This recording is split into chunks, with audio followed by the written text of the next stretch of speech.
தாலி கட்டின புருஷன் சாமியாரா போயிட்டான்னா அதுக்கு காரணம் கட்டிக்கிட்ட பொண்டாட்டி சரியில்லைன்னு அர்த்தம். தோடு போயிருந்த புள்ள வீட்டுல சும்மா இருந்தா அப்ப ஏன் ஓடி போக மாட்டான்? அப்ப ஓடி போயிட்டான்னு தெரிஞ்சா எந்த வய பொண்ணு கழுத்துல தாலிய கட்டுவான்? நீங்க சொல்றதுல வாஸ்தவம் தான். மத்தவங்க அடிச்சா தெய்வத்துக்கிட்ட சொல்லுவோம், ஆனா அந்த தெய்வமே அடிச்சா நாங்க யார்கிட்ட சொல்லுவோம்? சொல்லுண்டா. நீதான் நிறைய தமிழ் படம் பாக்குற, உனக்குதான் இந்த மாதிரி டயலாக் எல்லாம் வரும். எனக்கு என்ன தெரியும்? எங்களை காப்பாத்துறோம் பெரியப்பா. ஆமா பெரியப்பா, நீங்க எங்களை காப்பாத்துவீங்கிற நம்பிக்கையில தான் எங்க அப்பா எங்களை பெத்து போட்டு போயிட்டார்.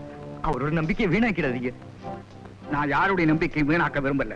10,000 ரூபாய் தர்றேன், ஏதாவது கடை வச்சு பொழைச்சிருங்க. 10,000 ரூபாயா? ரொம்ப தேங்க்ஸ் பெரியப்பா. எனக்கு 9,000 ரூபாய் போறோம். இவங்க 2 பேருக்கு ஆளுக்கு 500 ரூபாய் கொடுத்துறேன். ஆப்ப கடை வச்சு பொழைச்சுக்கிட்டோம். நீங்க 10 லட்சம் கொடுத்தாலும் எங்களுக்கு வேண்டாம். இந்த பங்களாவுல உங்களுக்கு தொந்தரவு இல்லாம ஒரு மூலையில ஒதுங்கிக்கிறோம். சரிப்பா, செக்கோ நவாத ஆம்பளை எங்கேயாவது போய் பொழைச்சுக்குவான். பாவம், இவங்க 2 பேரும் பொம்பளைங்க, இங்கே இருக்கட்டும். ஐயோ, என்னோட தங்கச்சி என் சித்தி என்கிட்ட இருந்து பிரிச்சிடாதீங்க பெரியப்பா. நாங்க பாச பறவைகளா இருக்கோம், நீங்க தாய் பறவையா இருங்க. சித்தி ஒட்டி. சாந்தி, பறவைங்க ஒரே கூட்டுல இருக்கலாம், ஆனா பங்காளிங்க ஒரே வீட்டுல இருக்க முடியாது. சாமியாரா போன சித்தப்பா மனசு மாதிரி சீக்கிரம் வீட்டுக்கு வந்துருவாரு. அது வரைக்கும் இவங்க எல்லாம் விருந்தாளியா இங்கேயே இருக்கட்டும் பெரியப்பா. நம்மளை விட்டா இவங்களுக்கு வேற யாரு இருக்காங்க? கொஞ்ச நாளைக்கு நம்ம வீட்டுல விருந்தாளியா இருக்க. தேங்க்யூ பெரியப்பா. வாங்க, நான் போய் பெரியப்பாவை சமாளிச்சுக்கிறேன். நீ போமா. கடைசியில நம்மள விருந்தாளி ஆக்கிட்டாள, வச்சுக்கிறேன் அவளுக்கு. வெள்ளக்காரன் கூட இந்தியாவுக்கு வரும்போது விருந்தாளியா தான் வந்தா, கடைசியில் நாட்டையே பிடிச்சு இல்லையா? ஆஃப்டர் ஆல் இது ஒரு சின்ன வீடு, முழுசா ஆக்கிரமிச்சிருவோம். எங்க ஏசி ரூம் பல்லுமே. பழக்க தெரியாத பையன். இரும்பு பெட்டி எந்த ரூம்ல இருக்கு? ஐயா, பழக்க தெரியாதவங்க. சமையல் ரூம் எங்க இருக்கு?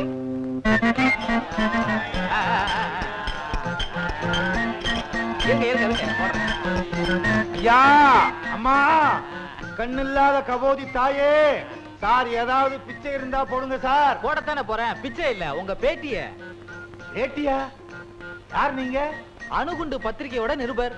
அணுகுண்டுன்னு சொல்றீங்க, எலும்பு துண்டு மாதிரி வந்து நிக்கிறீங்களே. சரி, சீக்கிரம் பேட்டி எடுங்க. வெள்ளிக்கிழமை வசூலாகிற நேரம், இருந்து தொல்லை பண்ணாதீங்க. ஆமா, பிச்சை எடுக்கிறீங்களே, கேவலமா இல்ல? கேவலமா? அரசியல்வாதி ஓட்டுக்காக பிச்சை எடுக்கிறாங்க, நீங்க என்கிட்ட பேட்டிக்காக பிச்சை எடுக்கிறீங்க. எல்லாம் ஒண்ணுதான். ரொம்ப நல்லா பேசுறிய. சீக்கிரடியா, அமைச்சர் கோயிலுக்கு வர போறாரு. அமைச்சர் வர போறாரா? ஆமா, எதுக்கு ஓட்ட மறைக்கிற? அமைச்சர் ஓட்ட கண்டா விட மாட்டாரு. ஆமா, கடைசி வரைக்கும் இதுதான், முன்னேற்றமே கிடையாது வாழ்க்கையில. யார் சொன்னது? அடுத்த தடவை வந்து பாரு, நான் எப்படி முன்னேறி இருக்கேன்னு தெரியும். உங்க நல்ல மனசுக்காகத்தான் இத்தனை நாள் வரைக்கும் பொறுத்துக்கிட்டு இருந்தேன். நான் லட்சாதிபதியோ கோடீஸ்வரனும் அல்ல. நீங்க கொடுக்கிற வாடகை பணத்தை வச்சுதான் என் குடும்பத்தை நடத்த வேண்டியிருக்கு. ஐயா, இன்னும் ஒரு வாரம் பொறுத்துக்கங்க. எப்படியாவது உங்களுக்கு சேர வேண்டிய பணத்தை கொடுத்துறேன். எப்படியம்மா கொடுக்க போறீங்க? உங்க மகனும் வேலை வெட்டி இல்லாம அலைஞ்சுக்கிட்டு இருக்கான். அம்மா, எனக்கு எப்படியாவது பணம் வேணுமா? அத்தை, பாமா சாந்தி, இந்தாங்க. என்னமா இது? அவர் பேசினதெல்லாம் நான் கேட்டுட்டு தான் இருந்தேன். இதை வச்சு அவருக்கு வாடகை கொடுத்துருங்க. எதுக்குமா இதெல்லாம்? இதுல என்னமா இருக்கு? மகன் கொடுத்தான்னா, வரப்புற மருமக கொடுத்தான்னா எல்லாம் ஒண்ணுதான். வாங்கிக்கங்கம்மா, நான் சாயந்தரமா வந்து வாடகை பணத்தை வாங்கிக்கிறேன். அத்தை, இத கொடுக்க எனக்கு உரிமை இல்லையா? அதுக்கு சொல்லலமா. புரியுது அத்தை, என்ன உங்க வீட்டு மருமகளா இன்னும் ஏத்துக்கல. சாந்தி அத்தை, உங்க மகனை கல்யாணம் பண்ணிக்கிறதுக்கு பொண்ணு வீட்டு சீதனமா இத வச்சுக்கோங்க. வச்சுக்கோங்க அத்தை, நான் வரேன். என்னம்மா? உங்களுக்கு பிடிச்ச பாவக்காய் கூட்டு செஞ்சுட்டு வரதுக்கு நேரம் ஆயிடுச்சு. பாவக்காவை நீங்களே வச்சுக்கோங்க, மத்தது நான் பரிமாறுறேன். ஏமா, எல்லாத்தையும் பரிமாறுற, பாவக்காய மாத்திரம் ஏன் பரிமாற மாட்டேங்கிற? சரிப்பா, யார் மேல ரொம்ப பாசமா இருக்கமோ அவங்களுக்கு இந்த கசப்பான பாவக்காயை பரிமாறினவங்க உறவு முறிஞ்சு போயிடும்னு ஒரு நம்பிக்கை. அடியே, என்ன பரிமாற சொன்னா அந்த சாந்திய பரிமாற விட்டுட்டு வந்து நிக்கிறிய? அம்மா, உருளைக்கிழங்கு நல்லா இருக்கு, நீ சாப்பிடுறியா? தின்னி பண்டாரம், எனக்கு வந்து வாச்சிய. ஏன் சாந்தி, கையில் இருந்த தங்க வளையல் எங்க? பெரியப்பா, அது நான் பாத்திரம் கலக்கின பெரியப்பா.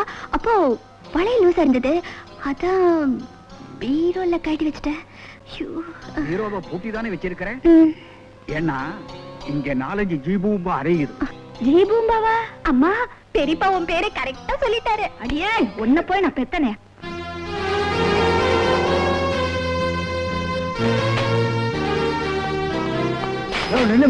சக்கரவர்த்தியை பார்க்கணும். முதலாளி பேரை சொல்லுங்க. கூப்பிடுறது தானே பேரே வச்சிருக்குது. நகரியா, நீ என்ன கூப்பிடுறது, நானே பாத்துக்கிறேன். யோ யோ யோ. அடடே, ஜீவா தம்பி, வாப்பா வா. என்னது கையில வளையல்? மதுரைக்கு வந்த கண்ணகி மாதிரி. அவளுக்கு இருந்த சக்தி எனக்கு இருந்திருந்தா இந்த வீட்டையே எரிச்சிருப்பேன். அப்படி என்னப்பா அவ்வளவு கோவம்? கோபம் இல்ல, தன்மானம். பெரியவர் கொடுத்து அனுப்பிச்ச வளையல் அடகு வச்சு எங்க வயித்த கழுவிக்கிற நிலைமையில நாங்க இல்ல. அத அந்த பெரிய மனுஷன் கிட்ட சொல்லிட்டு சாந்தி கொடுத்த வளையல் அவர் மூஞ்சியில விட்டு எறிஞ்சிட்டு போகத்தான் வந்திருக்கேன். தம்பி, உன் கோபமும் உணர்ச்சியும் உப்பில்லாம சோறு திங்கிற அந்த பெரியவருக்கு எங்க தெரிய போகுது?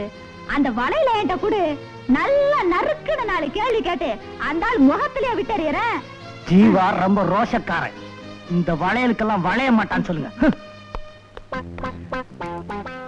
சாந்தி வர்றதுக்குள்ள உனக்கு 2 சிகரெட்டா பத்த வச்சிட வேண்டியதுதான்.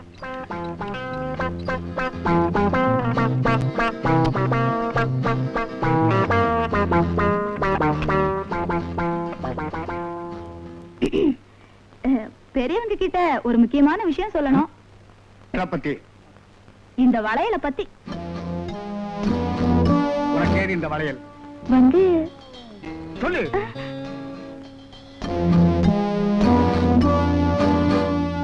சாந்தி,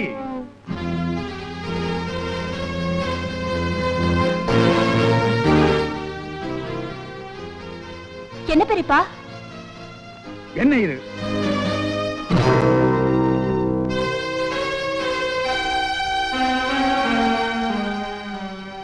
என்ன மன்னிச்சிருங்க பெரியப்பா.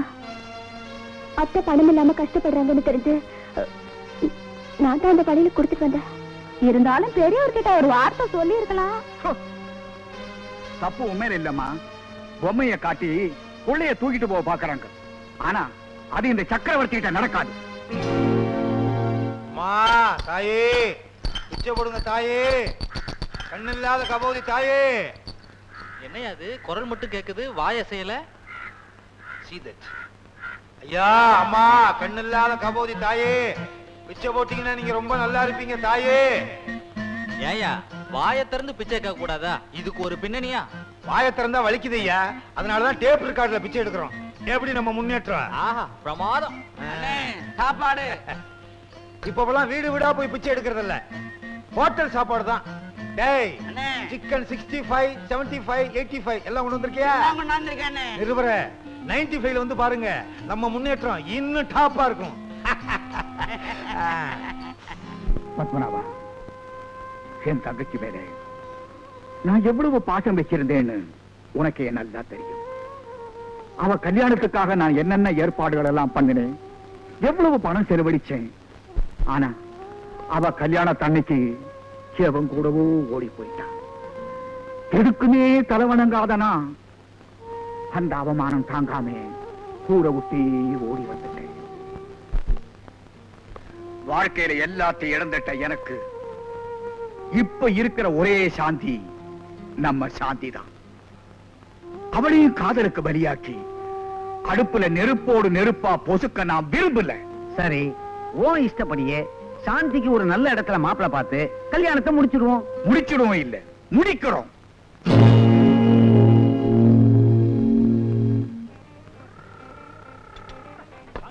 டேய் மச்சி, இந்த கிளாஸ் கீழே போட்டா நான் உடையும்னு சொல்றேன். நீ என்ன சொல்ற? உடையாது. நான் உடையங்கிற. உடையாதுங்கிற. பந்தயமா? பந்தயம். இத கவனி. மாமு, இது சின்ன கிளாஸ் உடைஞ்சிருச்சு, இது பெரிய பாட்டில், கண்டிப்பா உடையாதுங்கிற. மச்சி, இது கண்டிப்பா உடையன்ற. உடையாதுங்கிற. உடையன்ற. உடையாதுங்கிற. பந்தயமா? பந்தயம். ம்.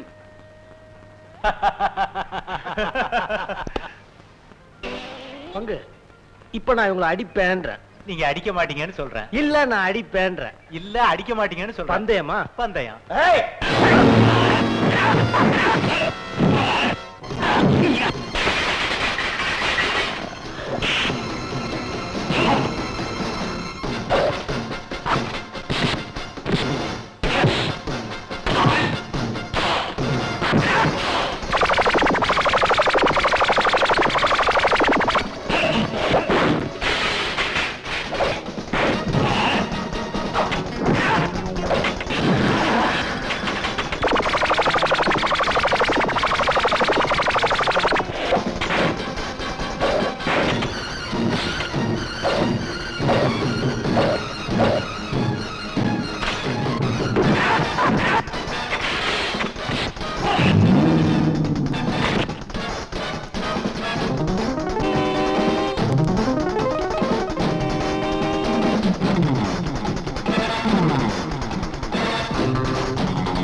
முடிஞ்ச அளவுக்கு முயற்சி பண்ணி பார்த்துட்டேன்.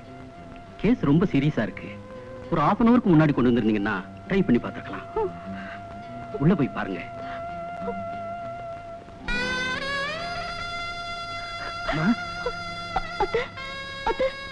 கண்ணு திறந்து பாருங்க. அம்மா, சிவா, உன்னை அனாதைய விட்டுட்டு நான் ஃப்ரெண்டா? நான் இருக்கிற வரைக்கும் இவர் அனாதை இல்ல. இன்னல இருந்து நான் இவரோட மனைவி. இந்த ஒரு வார்த்தை போதுமா? இந்த முரட்டு குழந்தைய நான் உங்ககிட்ட ஒப்படைக்கிறேம்மா.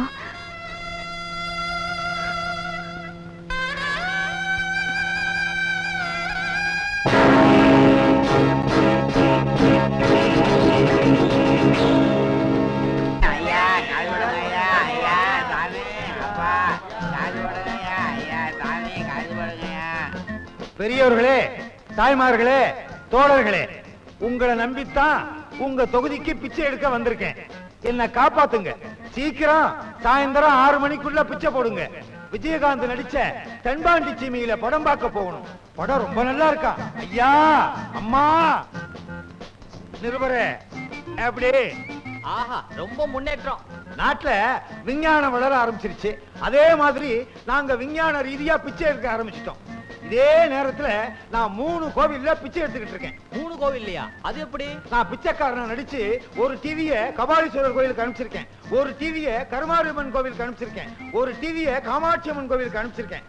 சாயந்தரம் வேன்ல கலெக்ஷன் வரும். அதை எடுத்துக்கிட்டு நான் கார்ல வீட்டுக்கு போயிருவேன். ஆஹா, தொழிலை நவீனப்படுத்திட்டீங்க சார். பசுமை புரட்சி மாதிரி பிச்சைக்கார புரட்சி. ஆமா, இவரை நான் எங்கேயோ பார்த்திருக்கேனே.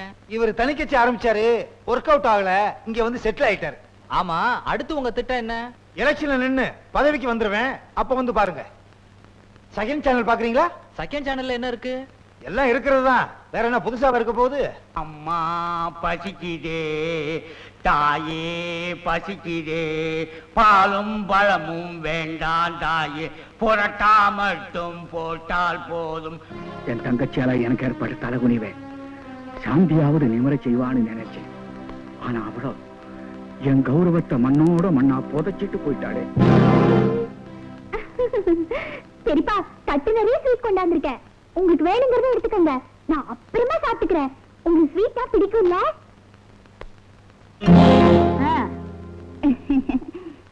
நம்ம குடும்பத்துல வெக்கம், மானம், சூடு, சொரணை எதுவும் இல்லன்னு ஊருக்குள்ள பேசிக்கிறாங்க. அதுக்காகத்தான் மோர்ல உப்பு, உரப்பு எல்லாத்தையும் போட்டு கொண்டு வந்திருக்கேன். உங்களுக்கு பிடிக்கும்ல? புண்பட்ட இதயத்தை புகை விட்டு ஆத்தணும்னு வள்ளுவரே சொல்லியிருக்காரு. உங்களுக்காக ட்ரிபிள் ஃபைவ் சிகரெட் கொண்டு வந்திருக்கேன். புது பேக்கெட்.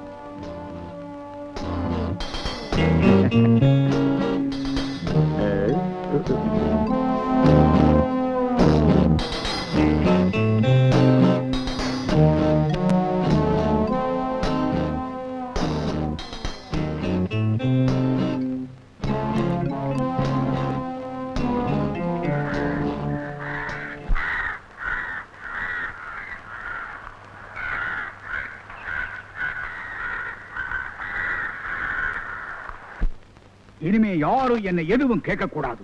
நான் ஒரு சுதந்திர பறவை. என் இஷ்டப்படிதான் எதுவும் செய்வேன். ஆமா பெரியப்பா, நீங்க உங்க இஷ்டப்படி எது வேணாலும் செய்யலாம். சொத்தை என் பேருக்கு மாத்தி எழுதுங்க. இவங்க யாரும் எதுவும் கேட்க முடியாது. டேய், நீ சின்ன பையன், உனக்கு சொத்தெல்லாம் பராமரிக்க தெரியாது. என் பேர்ல எழுதலாம். பெரியவங்களுக்கு என்னாச்சு? இருமராரு, இது கூட தெரியலையா? நான் வக்கீல கூப்பிட்டுமா? டாக்டர் வர சொல்லு. டாக்டர் உள்ள எழுதுவாங்க. நீ சீக்கிரம் போய் டாக்டர் கூப்பிடு.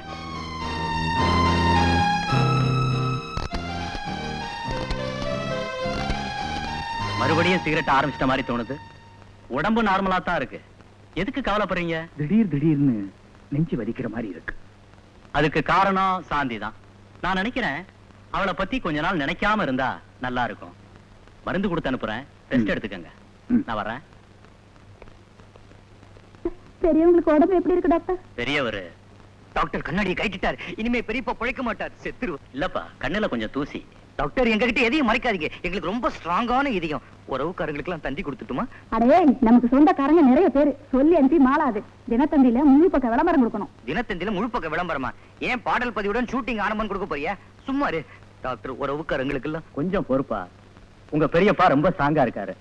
இந்த வருஷம் கல்யாணம் பண்ணா அடுத்த வருஷம் புள்ள பிறக்கும். சாந்தி வாடா கண்ணு வா. உன் கல்யாணத்தை உன்ன நின்னு நடத்த வேண்டியவ நான் தான். என்ன பண்றது, அந்த பக்கம் போனா இந்த பக்கம் வராதேன்னு பெரியவர் சொல்லிட்டாரு. கடைசி காலத்துல நீயோ அவர் அம்போன்னு விட்டுட்டு போயிட்ட. நாங்களும் ஒண்ணு மாதிரி அவர் அம்போன்னு விட முடியுமா? சித்தி, பெரியப்பாவை நான் பார்க்கணும். அக்கா, நீ மேல போய் பெரியவரை பாரு. அடியே சாந்திமா, நீ தாராளம் உங்க பெரியப்பாவை போய் பாருமா. இன்னைக்கு காலையில தான் அவருக்கு ரத்த கொதிப்பு ஜாஸ்தியா போயிடுச்சு. டாக்டர் செக் பண்ணிட்டு அவர் உடம்புல இதயம் ஒண்ணுதான் உருப்படியா வேலை செய்யுதுன்னு சொன்னாரு. இப்ப அவர் உன்னை பார்த்தாரு, அதுவும் பட்டுன்னு போயிடும். நீயோ புதுசா கல்யாணம் ஆனவோ, அப்புறம் அவர் சாவுக்கு நீதான் காரணம்னு ஊரலகம் பூரா பேசும். நீதான் புத்திசாலியாச்சே. பேசுறவங்க வாய் அடைக்கணும்னா நீ பேசாம போறதுதான் நல்லது.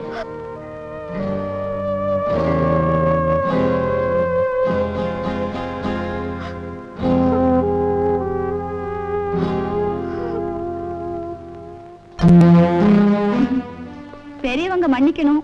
ஒரு முக்கியமான விஷயம். என்ன?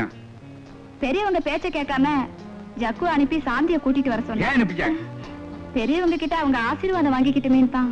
நான் அப்பவே சொன்னேன், பெரியவர் சாந்தியை தலைமுழுகிட்டாரு, ஆசீர்வாதம் எல்லாம் பண்ண மாட்டாருன்னு. சித்தி கேட்கலையே, பாசம் பொங்கிடுச்சு. தெரிஞ்ச குடும்பத்தை சேர்த்து வைக்கிறது புண்ணியம்னு சொல்லுவாங்க. ஆனா சாந்தி அப்படி நினைக்கலையே. நீ நானும் பெரியப்பா சொத்தை ஏப்பம் விடத்தான் இந்த வீட்டுல உட்கார்ந்துருக்கோம்னு சொல்ற. அப்படியே சொன்னா? அது மட்டும் இல்ல, அந்த கிழவன் உங்களதான் ஒரு அனாதியா. அவருக்கு பிறகு அவரோட சொத்து 2 வகையில எனக்கு தான் சேரணும்னு சொல்றா. ஒண்ணு நான் அவரோட தம்பி மக, இன்னொன்னு நான் அவரோட தங்கச்சி மருமக அப்படின்னு சொல்றா. தங்கச்சி மருமக? இது நான் சுயமா சம்பாதிச்ச சொத்து. சொன்னேனே, இந்த சொத்தெல்லாம் பெரியப்பா நெத்தி வேர்வை நிலத்துல சிந்தி சம்பாதிச்சதுன்னு. அதுக்கு அவ சொல்ற, நான் மட்டும் இல்லைன்னா அந்த கிழவன் குடிச்சு சூதாடி சொத்தெல்லாம் அழிச்சிருப்பான்னு சொல்ற. உடனே வக்கீல வர சொல்றான். என் சொத்து பூராவும் என் தம்பி கோடீஸ்வரன் குடும்பத்துக்கு தான் சேரணும்னு உயிர் எழுதி வைக்க போறேன். கோடீஸ்வரன் குடும்பம்? கோடீஸ்வரன் குடும்பம்னா நான் தானே நினைப்ப.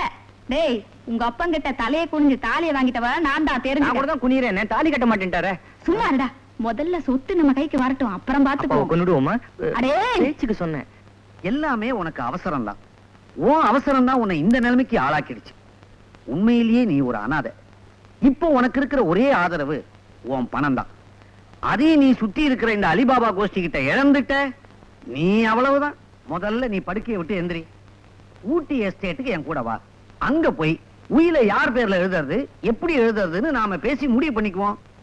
சித்தி, எனக்கு இவ்வளவு பெரிய அதிர்ஷ்டம் அடிக்கும் நான் நினைக்கவே இல்லை. என்னடா சொல்ற? பெரியப்பா தன்னோட சொத்தெல்லாம் என் பேர்ல தான் எழுதி வைக்க போறாரு. அதான் உள்ளுக்குள்ள பயங்கரமா டிஸ்கஸ் பண்ணிட்டு இருக்காங்க. ஆசையில மண்ணு விழா. இத பாருடா, அவருக்கு அடுத்தது இந்த வீட்டுல நான் தான் பெரியவா. அது மட்டும் இல்ல, ரொம்ப நாளாவே அவரு என்னத்தான் அடுத்த வாரிசுன்னு சொல்லிட்டு இருந்தாரு. ஆமா, அடுத்த வாரிசுன்னு சொல்றாங்க. ஏன் போக்கிரி ராஜா குரு சிஷ்யன் சொல்றது இல்லையா? நிறுத்துங்க. பெரியப்பா ஒரு நாள் அவர் படத்தை என்கிட்ட கொடுத்து, நீதாமா எனக்கு அப்புறம் இந்த குடும்பத்தை நடத்தணும்னு சத்தியம் வாங்கிட்டாரு. பயங்கரமா ரீல் விடுறீங்களே. பெரியவர் இன்னும் சாகவே இல்ல, அதுக்குள்ள சத்தியம் நான் தான் வாரிசுன்னு ஆரம்பிச்சிட்டீங்களா? சிவ சிவ சிவ சிவ சிவ சிவ. பெரியவர் மண்டை போட்டதுக்கு அப்புறம் இந்த வீட்டை நான் கோவில் ஆக்க போறேன். நான் நினைவு சின்னமாக்க போறேன். சரி, தூள் தூளா இடிச்சிட்டு பெரிய பங்களா கட்டி ஷூட்டிங்க்கு வாடகைக்கு விடுங்க. சொத்து உனக்கு வந்தா தானே? ஏன் வராது, ஏன் வராது? அந்த ஆளுக்கு கொள்ளி வைக்க போறது இந்த கை, பால் ஊத்த போறது இந்த கை. கர்மம் பண்றவனுக்கு தான் சொத்து வந்து சேரணும். அந்த கர்மத்தை நான் பண்ணிட்டு போறேன். கர்மம் கர்மம். பொம்பளைங்களை சுடுகாட்டுக்குள்ள விட மாட்டாங்க. அது ஏன்னு இப்பதான் புரியுது. என்னென்ன புரியுது? பொம்பளைங்களை சுடுகாட்டுக்குள்ள விட்டா செத்தவங்களோட நானும் சேர்ந்து உடங்கட்டை ஏறேன்னு ஊரை 2 படி திருவீங்க. அண்ணே, நீ ரொம்ப அதிகமா பேசுற. அண்ணாவையே மிரட்ட ஆரம்பிச்சிட்டீங்களா? நீங்க தேர மாட்டீங்க. சித்தி, ஏய் சித்தி, ஒத்து. வராங்க வராங்க.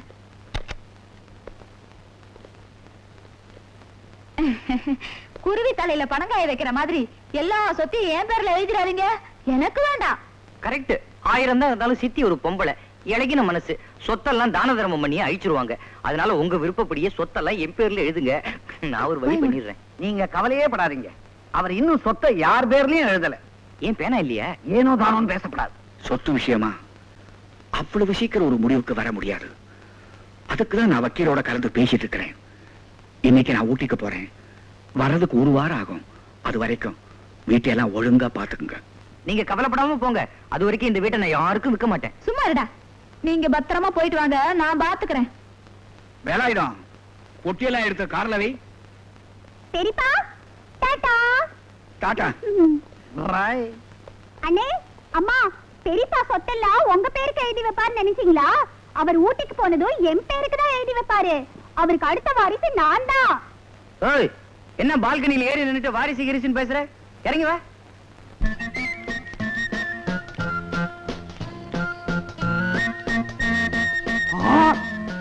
சாமி, எல்லா கோயிலையும் பிச்சை எடுத்து வசூல் பண்ணி எல்லாத்தையும் மொத்தமா வச்சுக்கிறீங்களே, எங்களுக்கு ஒரு கோயில் கொடுக்கப்படாதா? வாஸ்தவம் தான். இன்னையில இருந்து உனக்கு கபாலீஸ்வரர் கோயில எழுதி வச்சிடுறேன். கற்பகாம்பா எனக்கு திருத்தணி, வேல்முருகா எனக்கு திருப்பதி. படியேறி பிச்சை எடுக்க முடியாத உனக்காக லிப்டா வச்சு கொடுப்பாங்க. எனக்கு பழனி முருகா. எங்களுக்கு தானம் கொடுத்த தலைவர் தலைவர் தலைவர் பதவி எல்லாம் பெரிய பிரச்சனையா. எனக்கு தலைவர் பதவி வேண்டாம். இன்னையில இருந்து நம்ம சங்கத்துக்கு நான் தான் பொதுச் செயலாளர். பொதுச் செயலாளர். யோ சும்மா இருங்களையா, உடனே ஆரம்பிச்சிருவீங்களே. நம்ம சங்கத்துக்கு ஆள் சேர்க்கிறது, விளக்குறது, நிதி சேர்க்கிறது, சேர்த்த நிதியை பேங்க்ல என் பேர்லயே போட்டுக்கிறது எல்லாமே எனக்கு தான் உரிமை. யாராவது கேள்வி கேட்டீங்க நம்ம சங்கத்திலிருந்து டிஸ்மிஸ். அப்படின்னா நான் உங்களுக்கு உதவியா இருக்கிறேன். நீ உதவியா இருக்க வேண்டாம். டிகேஎஸ் நாகராஜனும் அவங்க சம்சாரமும் எனக்கு உதவியா இருப்பாங்க. பொதுச் செயலாளர், நீங்க சொல்றது கரெக்ட். இந்த நாகராஜன் சொல்றபடி நடந்துங்க. நாகராஜா, நீ சொல்றபடிதானே நடந்துகிட்டு இருக்கேன். இந்த ஆளு எவ்வளவு பெரிய சீனியர். இவர் எத்தனை சங்கத்துல இருந்தாரு. இவர் சொல்றத நான் கேட்கறதே இல்லையே. எல்லாம் என் விதி. ஒரே இடத்துல ஒழுங்கா இருந்திருந்தா வருமா இந்த கதி? அங்க என்னையா முணுமுணுப்பு? கணக்கு கேக்குறேன், கணக்கு கணக்கு. கணக்கா? கணக்கு கண்ட கண்ட தெருநாய்க்கெல்லாம் பதில் சொல்ல தயாரா இல்ல. என்னையா நம்மளெல்லாம் பார்த்து திருநாயின்னு சொல்றாரு? தெருநாயா? அதுவும் நன்றி உள்ளதுதான். இவனை பொதுச் செயலாளர் ஆக்கினதே நான் தான். எனக்கு தெருநாய் பட்டமும் வேணும், சொறி நாய் பட்டமும் வேணும். கஞ்சி ஆறுது, சாப்பிடுங்க. என்னங்க, தொட்டுக்க ஒண்ணு இல்லைன்னு பாக்குறீங்களா? எல்லாம் இருக்குதே. என்ன இருக்கு? உன் கால் வந்து தஞ்சாவூர் வாழைத்தண்டு கூட்டு, இடுப்பு கேரள தாவியல், உன் கை மைசூர் ரசம், கண்ணோ காஷ்மீர் ஆப்பிள் பச்சடி. மொத்தத்துல என்ன ஒரு உடுப்பி ஹோட்டல் ஆக்கிட்டீங்களே.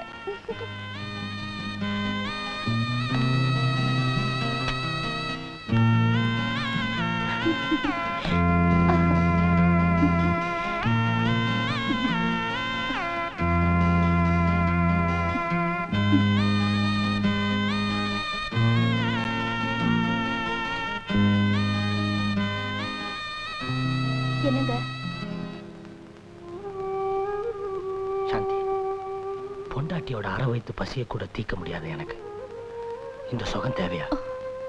உங்க வயிற்று பசியத்தான் என்னால தீர்க்க முடியல. உங்க உடம்பு பசியாவது தீர்க்க முடியுமேன்னு நான் சந்தோஷப்படுறேன். அந்த உரிமையாவது எனக்கு கொடுங்க. அதுவே எனக்கு போதும். சாந்தி,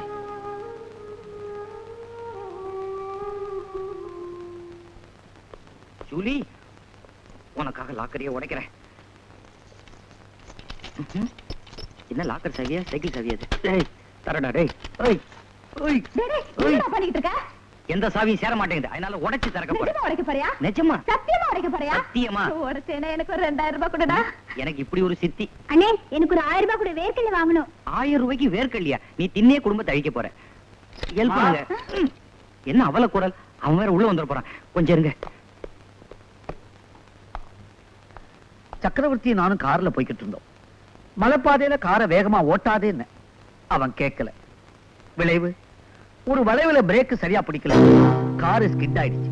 நான் எப்படியோ கார்ல இருந்து கீழே குதிச்சு தப்பிச்சுக்கிட்டேன். ஆனா காரு மலையில இருந்து உருண்டு கிடுகிடு பள்ளத்துல விழுந்து எரிஞ்சு போச்சு. ஆத்துல கரைக்கிறதுக்கு அவனோட அஸ்தி கூட கிடைக்கலப்பா. அப்போ எங்க பெரியப்பா செத்துட்டாரா? பெரியப்பா எங்களை தனியா தவிக்க விட்டுட்டு போயிட்டீங்களே. உங்களுக்கு என்ன இரும்பு மனசா? இந்த லாக்கரை கட்டிக்கும் போது பெரியப்பாவை கட்டிக்கிற மாதிரி இருக்கு பெரியப்பா. ஐயா, என்னையும் கொஞ்சம் பேச விடனா? பெரியவரே, இந்த பாரத்தை எல்லாம் ஏன் தலையில கட்டிட்டு போயிட்டீங்களே, இதை எப்படி நான் தனியா சுமக்க போறனோ? அதுக்கு நம்ம 2 பேரும் ஆளு படியா சுமப்போம். சீ, என்னோட பெரியப்பாவை தொடாதீங்க. ஏன்டா? பொம்பளைங்க தொட்டா பெரியப்பாவுக்கு பிடிக்காது. அவர் கருப்பு கரச கையெடு.